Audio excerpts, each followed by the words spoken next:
Blok regulator keluar tegangan B+ 110 volt. Tegangan video, vertikal, audio, keluar semua. Lampu drop pengganti fuse sebagai pengaman jika terjadi korsleting. Oke. Ketika dipasang kabel gaussing, tegangan B+ drop. Oh, jadi judul keluhannya itu adalah tegangan B+ akan drop apabila kabel degaussing dipasang. Kayak gitu. Berarti dapat disimpulkan bahwa ada permasalahan pada kabel degaussing. Kayak gitu. Atau sebelum kabel degaussing. Kabel degaussing itu biasanya ditancapin di komponen yang namanya nyambung, bukan ditancapin di komponen. Dia tancapin di kaki yang ada di PCB. Dan kaki itu biasanya nyambung sama NTC atau PTC yang biasanya bentuknya kotak. Biasanya kalau untuk TV tabung, NTC atau PTC-nya bentuknya kotak. Nah, dia rusak. Itu ganti aja. Ada nggak dijual di toko komponen elektronik? Ada. Supaya nggak ribet, cari yang berapa, ukurannya berapa, yang 12 atau yang 16 gitu ya. Lepas aja, bawa ke toko komponen, tunjukin ke yang jual, langsung aja tunjukin sama dia, nanti bakal dicarikan dan dikasih yang sama atau hampir-hampir mirip. Atau bisa coba dikanibalin dengan PTC atau NTC dari TV-TV yang lain gitu ya.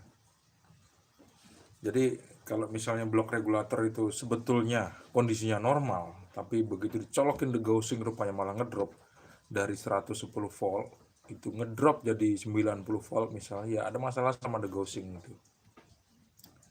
Mungkin kalau degaussingnya terkelupas karena kop playback itu udah bocor yang akhirnya nembak ke degaussing. Itu pernah saya ngalami kejadian seperti itu, nembak ke sana akhirnya dia pecah. Solusinya adalah dengan disolasi, tapi solusinya harus menggunakan solasi khusus, teman-teman. Solasinya adalah solasi rubber atau solasi karet. Kalau pakai solasi hitam, solasi kabel biasa, ditembak terus sama listrik, dia bakal sobek. Jadi yang paling cocok adalah menggunakan solasi rubber. Itu bisa dicek di online shop, biasanya harganya sekitar 100 ribuan. Lumayan mahal solasinya, tapi memang kualitasnya bagus. Dan harusnya solasi untuk kabel itu kayak gitu semua, karena saya udah ngetes, udah menguji coba, rupanya memang kualitasnya bagus banget apabila menggunakan solasi seperti itu.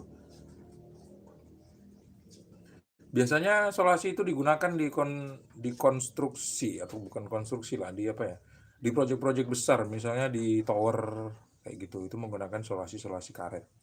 Kalau solasi yang biasa kena panas ngelupas, kena hujan ngelondok dewe, ngelepas sendiri dia.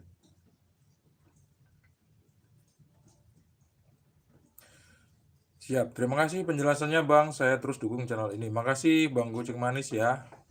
Semoga channel ini bermanfaat untuk teman-teman semua dimanapun berada, dari Sabang sampai Merauke, dari Indonesia sampai ke Kutub Utara, bahkan Kutub Selatan. Mungkin ada orang Eskimo yang lagi nonton live streaming ini atau nonton video ini. Makasih, thanks.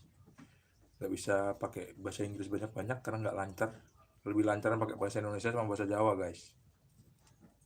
Kayak gitu.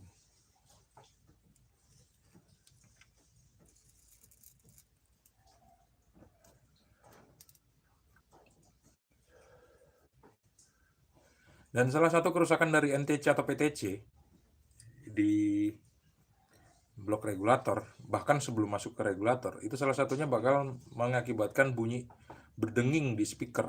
Nah, kalau speaker TV tabung kadang-kadang ada suara bunyi atau berisik gitu ya. Biasanya disebabkan oleh PTC-nya atau NTC yang rusak gitu. NTC itu seolah-olah ya kayak nggak rusak gitu. Tapi kalau kita ganti, ngaruh dia. Pasti ngaruh sama kesembuhannya. Tapi memang PTC atau NTC jarang banget rusak. Apalagi degaussing. Degaussing tuh jarang banget rusak kalau misalnya nggak ada masalah sama tegangan tinggi dari katodanya playback. Seperti itu.